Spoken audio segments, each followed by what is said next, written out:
Turkey is the real problem here.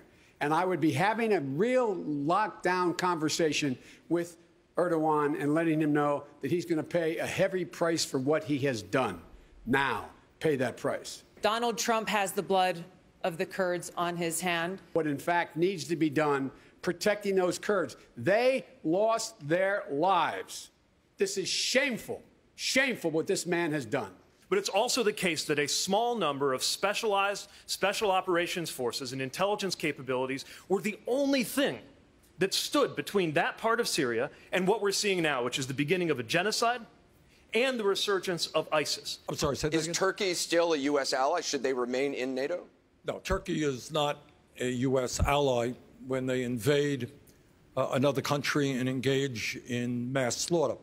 What has happened in Syria is yet again Donald Trump selling folks out. And in this case, he sold out the Kurds, who, yes, fought with us, and thousands died in our fight against ISIS. And let's be clear, what Donald Trump has done because of that phone call with Erdogan is basically giving 10,000 ISIS fighters a get-out-of-jail-free card.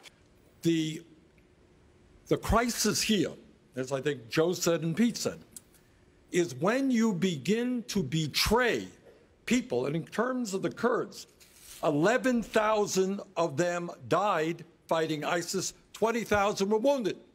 And the United States said, we're with you, we're standing with you. And then suddenly one day, after a phone call with Erdogan, announced by tweet, Trump reverses that policy. Now you tell me, what country in the world will trust the word of the President of the United States? And the Kurds are case in point. In fact, because we turned our backs on them, those Kurds who fought for us in Syria, helped to defeat ISIS, not just for themselves, but for the United States of America, it makes it more likely that we will have to send another generation of service members to fight those battles there. Meanwhile, soldiers in the field are reporting that for the first time they feel ashamed of what their country has done. We saw the spectacle, the horrifying sight of a woman with the lifeless body of her child in her arms, asking what the hell happened to American leadership. And when I was deployed, I knew one of the things keeping me safe was the fact that the flag on my shoulder represented a country known to keep its word. And our allies knew it, and our enemies knew it. Thank you, Mayor. You take that away, you are taking away what makes America America. Thank you, Mayor. It makes our troops and the world a much more dangerous place. And you know who the winner is in this? There are four: Russia, Iran, Assad, and ISIS.